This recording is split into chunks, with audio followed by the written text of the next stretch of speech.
Hola, yo soy el pastor Rodolfo Santana y te estoy dando la bienvenida a nuestra serie de meditaciones bíblicas, Palabras clave del discípulo de Cristo.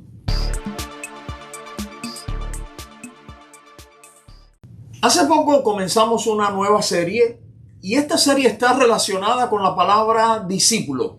Como veíamos, un discípulo es uno que aprende de un maestro. Es algo así como un aprendiz. La meta final de todo aprendiz o discípulo es precisamente llegar a ser como su maestro.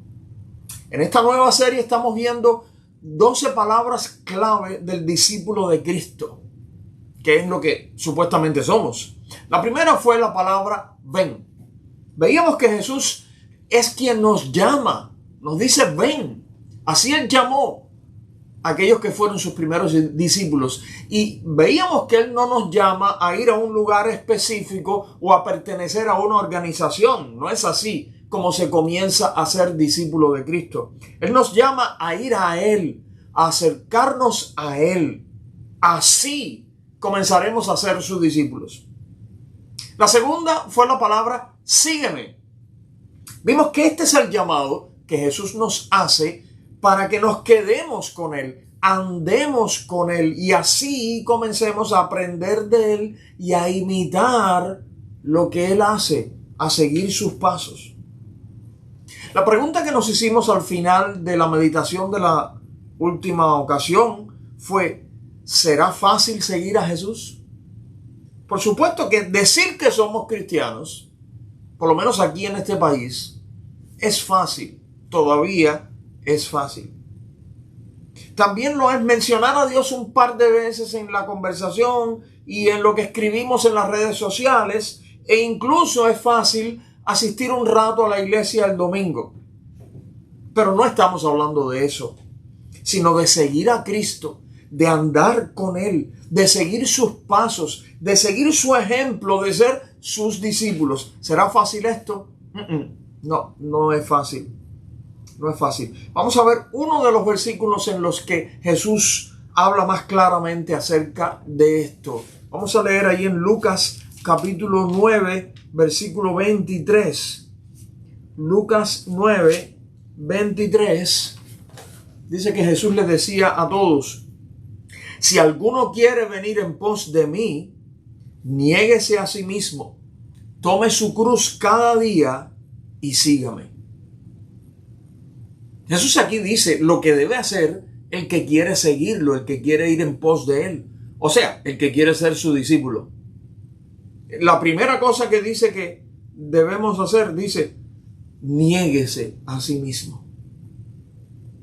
Bueno, a ver, todos sabemos y entendemos lo que significa negarle a alguien una petición que nos hacen y decirle no puede ser, o no quiero, o ahora no. Pero ¿qué significará esto de negarse uno mismo? Un recurso que nos ayuda muchas veces es leer este mismo versículo bíblico, Lucas 9:23 en este caso, leerlo pero en otras traducciones de la Biblia, lo que llamamos otras versiones. No quiere decir que son otras Biblias diferentes, sino otras traducciones de la Biblia a nuestro idioma. Recuerda que el Nuevo Testamento, el libro de Lucas, fue escrito originalmente en un dialecto del idioma griego de aquella época, llamado griego koiné. Para poderlo leer nosotros en español, alguien tuvo que sentarse y traducir del griego al español. Ahora, eso lo han hecho varias personas, varios grupos de personas, y por eso cada uno usa a veces diferentes palabras. Le da una forma a las palabras, a las frases un poco diferente, siempre transmitiendo la misma idea del original, ¿cierto? Pero con diferentes palabras. A veces nos resulta útil comparar el mismo versículo en diferentes traducciones para entender mejor el significado original. Vamos a hacer esto comparando algunas traducciones del versículo de Lucas 9:23. Dice, por ejemplo, la que se llama Palabra de Dios para Todos: si alguien quiere ser mi seguidor, tiene que renunciar a sí mismo. Renunciar a sí mismo. La llamada versión hispanoamericana dice: si alguno quiere ser discípulo mío, deberá olvidarse de sí mismo. Fíjate, renunciar a sí mismo, olvidarse de sí mismo. La llamada traducción en lenguaje actual nos dice de esta forma: si alguno quiere ser mi discípulo, tiene que olvidarse de hacer lo que quiera. Y la que llamamos nueva traducción viviente, una de mis favoritas, dice: si alguno de ustedes quiere ser mi seguidor, tiene que abandonar su manera egoísta de vivir. Fíjate cómo traducen la frase que traduce la Reina Valera: negarse a sí mismo, renunciar a sí mismo, olvidarse de sí mismo, olvidarse de hacer lo que quiera y abandonar la manera egoísta de vivir. Así que pudiéramos pensar, entonces, ¿qué nos quiso decir Jesús cuando dice que lo primero que debe hacer el que quiere seguirlo es negarse a sí mismo? Lo que nos está diciendo es que es lo contrario de un propósito egoísta para la vida. El que tiene un propósito egoísta dice: yo quiero vivir para complacer mis gustos, para llevar a cabo mis planes, para perseguir mis sueños. Pastor, eso se parece a lo que dicen todos los motivadores, todos los oradores motivacionales de hoy en día.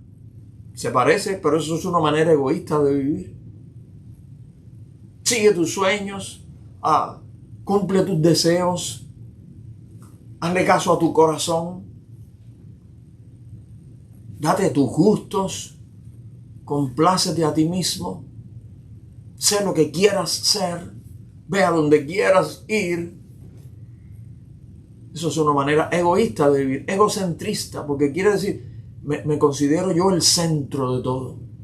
Y Jesús lo que está diciendo: el que quiera ser mi discípulo, el que me quiera seguir, abandone eso, olvídese de eso, niéguese a sí mismo. Muchas veces vas a tener que decirte a ti mismo: no, no. Ahí van a estar tus deseos, ahí van a estar tus antojos, ahí van a estar tus sueños, y a veces vas a tener que decirte a ti mismo: no, no. Niégate a ti mismo. Volviendo al versículo de Lucas 9:23, la segunda cosa que Jesús nos dice que debe hacer el que quiere ir en pos de él, dice, vuelvo a leer: si alguno quiere venir en pos de mí, niéguese a sí mismo, tome su cruz cada día. Tome su cruz cada día. Lamentablemente algunas personas interpretan mal esto de tomar la cruz. A través de los años hemos escuchado diferentes personas decir, por ejemplo: ¿qué voy a hacer? Esta es mi cruz. Y a lo que se están refiriendo es a un familiar problemático que tienen que soportar. Tal vez un esposo o una esposa. Y dicen: es que esta es mi cruz. O tal vez porque tienen que cuidar a un enfermo crónico que lleva años en cama, imposibilitado, y lo tienen que cuidar y hacérselo todo. Y dicen: es que esta es la cruz que yo tengo que llevar. Cosas así. Pero Jesús no estaba hablando de eso. Además, eso poco tiene que ver con el tema de seguir a Cristo. Tal vez el problema está en que hemos perdido de vista el verdadero significado de lo que es la cruz. Los que escucharon a Jesús decir aquellas palabras sí comprendían muy bien. Algunas veces ellos veían pasar por el camino filas de prisioneros arrastrando cadenas y cargando una cruz. Al ver eso, ¿qué podían pensar inmediatamente acerca de esas personas que ellos estaban viendo así cargando una cruz por el camino? Bueno, esos son condenados a muerte. Van derecho a la muerte. Van a ser ejecutados. Van a ser muertos. Para eso es la cruz. Ver a alguien cargando una cruz era saber que esa persona estaba condenada a morir. Iba derecho a la muerte. Así que la cruz era símbolo de muerte. Por tanto, entonces, cuando Jesús estaba retándonos a tomar nuestra cruz, Estaba hablando de muerte. Estaba hablando de algo ahí en nosotros que tenemos que hacer morir. O por lo menos estar dispuesto a morir. La traducción en lenguaje actual dice, tiene que estar siempre dispuesto a morir. Siempre dispuesto a morir.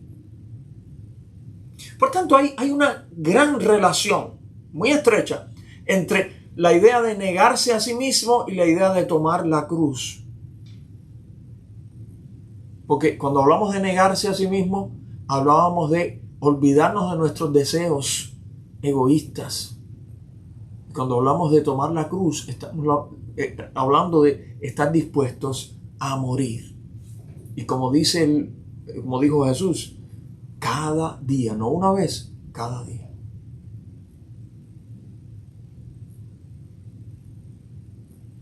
Un corte para conectar el teléfono.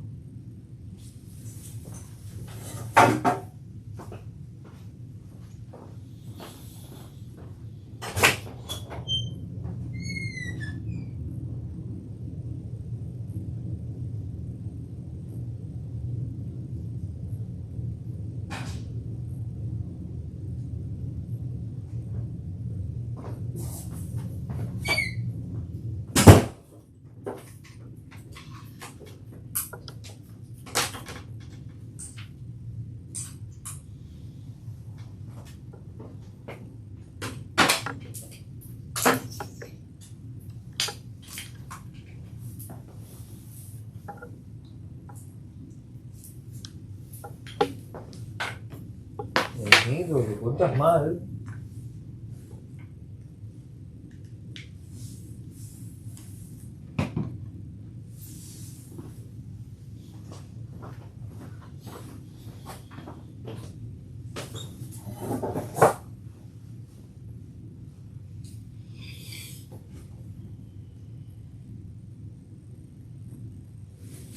Entonces, hemos visto que ser discípulo de Jesús tiene un costo.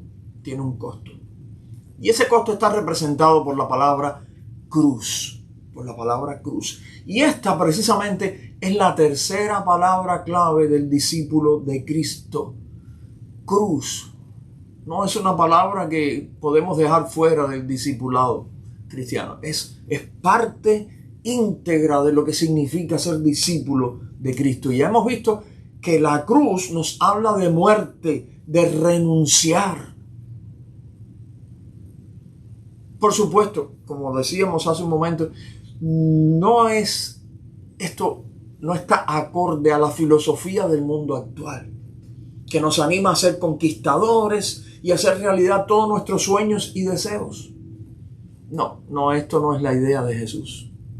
Esto no fue lo que nos pidió Jesús. Esto no es lo que Jesús pide de los que quieran ser sus seguidores. Sí, claro, no se trata de que vamos de pronto a tener que convertirnos en monjes o monjas y renunciar así al mundo terrenal, trancarnos dentro de 4 paredes y olvidarnos del mundo. No es eso. Pero sí debemos cambiar nuestro propósito para la vida. Ya nuestro propósito no sería más buscar nuestra propia satisfacción. El propósito debe ser diferente cuando uno quiere ser discípulo de Cristo. Repito, no buscar nuestra propia satisfacción, es otro propósito. Vamos a leer estos 3 versículos que nos van a ayudar a pensar entonces cuál debería ser el propósito, mi propósito como discípulo de Cristo. Estos 3 versículos que conocemos bien los cristianos, por ejemplo, Gálatas 2:20 dice el apóstol Pablo: con Cristo estoy juntamente crucificado, y ya no vivo yo, mas vive Cristo en mí. Y lo que ahora vivo en la carne, lo vivo en la fe del Hijo de Dios, el cual me amó y se entregó a sí mismo por mí. O sea, Cristo murió por mí y yo ahora debo considerarme allí crucificado con Cristo. Y ya no vivo yo más. Ya no soy yo el que está viviendo esta vida en este cuerpo. Ahora es Cristo el que va a vivir en mí. Romanos 12:1 Dice allí el apóstol Pablo en Romanos 12, versículo 1. Así que, hermanos, os ruego por las misericordias de Dios que presentéis vuestros cuerpos en sacrificio vivo, santo, agradable a Dios, que es vuestro culto racional. Aquí hay una paradoja. Se habla de sacrificio y el concepto aquí que se está usando es el sacrificio de allá del Antiguo Testamento. Cuando se sacrificaba un animalito era para muerte. Para muerte. Este sacrificio implicaba muerte. Sangre que se derramaba. El animalito moría. No era que le apretábamos un poquito la soga y entonces le molestaba al animalito. No era ese tipo de sacrificio. No era que en vez de darle la mejor hierbita para alimentarse, le dábamos una más sencilla. No, implicaba muerte. Y dice Pablo que debemos entregarnos en sacrificio al Señor. Pero Pablo aclara que no está hablando de que tenemos que morir físicamente ahora aquí para el Señor, para sacrificarnos. Porque dice, es un sacrificio que implica muerte, pero dice, pero vivo. ¡Qué paradoja! Me está diciendo que tengo que entregarme en sacrificio, pero a la vez dice que vivo. Sí. Porque es como haber muerto. Es como haber muerto, pero a la vez permanecer vivo. Pero vivo ahora de una manera diferente. Vivo entregado al Señor. En adoración, en entrega completa. Pero para todo lo demás, muerto. Así lo explica él también en el capítulo 6, versículo 11, cuando dice, así también vosotros consideraos muertos al pecado, pero vivos para Dios en Cristo Jesús, Señor nuestro. Y ahí sigue hablando de lo que él quiere decir. No podemos leer todo eso ahora. Te recomendamos leer allí, sobre todo la primera parte del capítulo 6 de la carta a los Romanos, por lo menos hasta el versículo 14. Romanos 6, hasta del comienzo hasta el versículo 14, habla de lo que significa estar muerto al pecado, pero vivo para Dios.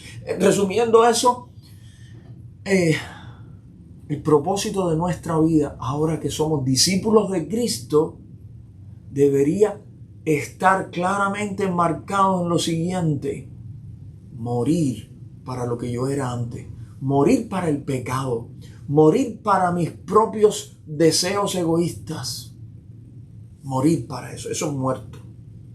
Pero vivo con un propósito, vivo para Dios, vivo para Cristo, vivo para servirlo, vivo para seguirlo, vivo para cumplir sus sueños, vivo para cumplir sus planes y sus proyectos, sus deseos, no los míos, los del Señor. Eso es lo que es ser seguidor de Cristo. Eso es lo que es tomar la cruz cada día. Eso es lo que es negarse a sí mismo. Ese es el costo del discipulado. Como conclusión, nos vamos a fijar en el final del versículo de Lucas 9:23, el mismo que leíamos al principio. Lucas 9:23, lo vamos a leer de nuevo y nos vamos a fijar en el final. Dice, si alguno quiere venir en pos de mí, niéguese a sí mismo, tome su cruz cada día y sígame. Después de hablar del costo, Jesús nos dice, sígueme, sígueme, sígueme a mí, detrás de mí. ¿Sabes qué quiere decir? Jesús nos está recordando que Él no nos está exigiendo algo que Él mismo no está dispuesto a hacer. El camino por el que Él nos está invitando a andar es el camino por el que Él mismo anduvo, el camino de la renunciación propia y el camino de la cruz. Hace mucho tiempo yo aprendí, y a cada rato lo repito, cada cosa que Jesús nos mandó a hacer fue algo que primero lo hizo Él mismo.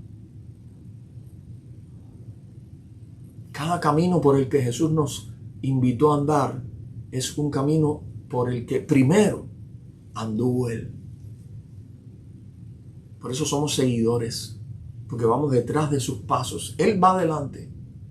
Él ha ido adelante, haciendo todo eso, viviendo todo eso, andando ese camino, y ahora nos invita a seguir sus pasos. Para finalizar, leeremos lo que Jesús añadió después, versículos 24 y 25. Dice, porque todo el que quiera salvar su vida la perderá, y todo el que pierda su vida por causa de mí, éste la salvará. Pues ¿qué aprovecha el hombre si gana todo el mundo y se destruye o se pierde a sí mismo? Esta traducción que se llama traducción en lenguaje actual lo presenta de esta manera. Si alguno piensa que su vida es más importante que seguirme, entonces la perderá para siempre. Pero el que prefiera seguirme y elija morir por mí, ese se salvará. Así que, mi querido hermano, mi querida hermana, vale la pena renunciar a todo por seguir a Cristo. Vale la pena renunciar a todo por seguir a Cristo. Aquellos discípulos de Jesús, muchos de ellos renunciaron a todo por seguirlo. De hecho, de los 12 discípulos, si no contamos a Judas, nos quedan 11. Y si no contamos a Juan, que murió anciano, murió de vejez, los otros 10 murieron como mártires por su fe. Dieron literalmente la vida por Jesucristo, por seguirlo, por predicar de Él, por hablarle a otros de Cristo. Y aunque Juan no murió como mártir así en ese sentido, pero sí entregó su vida y tuvo que soportar, ya siendo anciano, ser deportado a una isla, a la isla de Patmos, donde probablemente allí estuvo sujeto, a pesar de ser anciano, a trabajos forzados como muchos de los que estaban deportados allí. Así que todos ellos renunciaron a todo por seguir a Cristo. Y muchos de nosotros hoy en día hemos comprobado que sí vale la pena renunciar a lo que este mundo nos quiere ofrecer por seguir a Cristo. Resumiendo, hoy hemos visto la tercera palabra clave del discípulo de Cristo, que es la palabra cruz. La primera fue ven, la segunda fue sígueme y la tercera fue cruz. Esta palabra nos recuerda el costo de seguir a Cristo. Él nos requiere que renunciemos a vivir para nosotros mismos y que estemos dispuestos a morir a nuestra propia voluntad para ir tras sus pasos. Él mismo nos dio el ejemplo al renunciar a su gloria y venir a la tierra para morir en una cruz por nuestros pecados. Tenemos que recordar que ser discípulo de Jesucristo implica seguir sus pasos, aprender de Él, que es el Maestro. Vamos a orar, te invito a orar. Y ahora, Señor, gracias por tu palabra, gracias por tus enseñanzas, gracias por Jesucristo, nuestro Maestro y Salvador. Te rogamos que tú nos ayudes, Señor, a pagar el costo del discipulado y estar dispuesto, Señor, a morir, a renunciar a nosotros mismos, a nuestra satisfacción, a nuestra comodidad. Estar dispuesto a dejarlo todo por seguir a Cristo. Señor, humanamente esto es difícil, pero ayúdanos a conocer y amar a Jesucristo de tal manera que podamos hacer esto. Yo te ruego por la persona que nos está viendo o escuchando. Tú conoces sus necesidades, tú conoces sus carencias, conoces sus preocupaciones. Te estamos pidiendo en el nombre de Jesús por esta persona, que tú le bendigas, que tú le ayudes, que pueda sentir tu presencia en su vida, tu auxilio en la hora difícil. Y sobre todo, Señor, que le ayudes a pagar el costo del discipulado y a dejar todo lo que tenga que dejar por seguir a Cristo. En el nombre de Jesús. Amén. El Señor te bendiga. Será hasta la próxima semana en otra meditación de la serie Palabras Claves del Discípulo de Cristo.